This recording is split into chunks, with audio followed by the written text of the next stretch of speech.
الفضل YouTube channel میں آپ کا استقبال ہے۔ اس چینل پر روزانہ قرآن پاک کی ایک آیت تلاوت سماعت ترجمہ اور مختصر تشریح پیش کی جاتی ہے۔ ویڈیو اپلوڈ ہونے پر نوٹیفیکیشن پانے کے لیے اس چینل کو سبسکرائب کریں اور بیل آئیکن ضرور دبائیں۔ السلام علیکم ورحمۃ اللہ وبرکاتہ۔ میرے دینی و ایمانی بھائیوں اور بہنوں، سورہ نساء آیت نمبر 38 پیش خدمت ہے۔ اعوذ باللہ من الشیطان الرجیم والذین ينفقون اموالهم رئاء الناس ولا يؤمنون باللہ ولا بالیوم الآخر ومن يكن الشيطان له قرينا فساء قرينا۔ اور جو لوگ اپنا مال لوگوں کے دکھاوے کے لیے خرچ کرتے ہیں اور اللہ تعالیٰ پر اور قیامت کے دن پر ایمان نہیں رکھتے، اور جس کا ہم نشین یا دوست اور ساتھی شیطان ہو، وہ بدترین ساتھی ہے۔ حضرات، اس آیت میں متکبرین کی ایک اور صفت بتلائی جا رہی ہے۔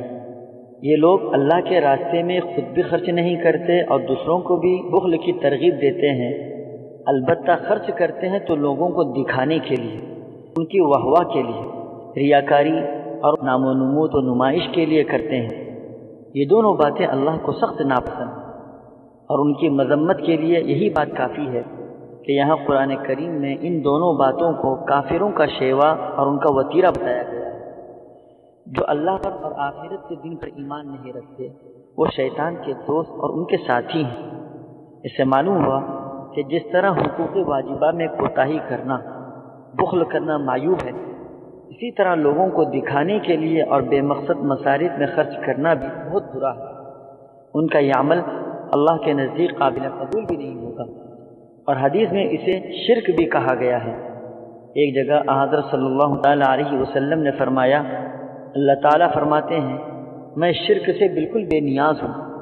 جو شخص کوئی نیک عمل کرتا ہے اور اس میں میرے ساتھ کسی دوسرے کو بھی شریک ٹھہراتا ہے تو میں اس عمل کو شریک ہی کے لیے چھوڑ دیتا ہوں اور اس عمل کرنے والے کو بھی چھوڑ دیتا ہوں۔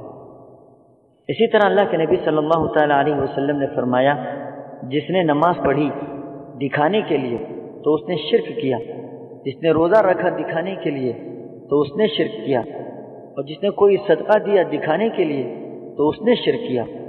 ایک جگہ اللہ کے نبی صلی اللہ تعالیٰ علیہ وسلم نے فرمایا، تمہارے متعلق مجھے بہت زیادہ اندیشہ شرک اصغر کا ہے، یعنی چھوٹا شرک۔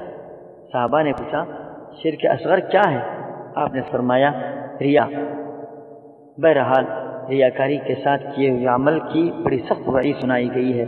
اللہ تعالی ہم سبوں کو شرک اور ریاکاری سے محفوظ رکھے، آمین۔ وآخر دعوانا ان الحمد للہ رب العالمین۔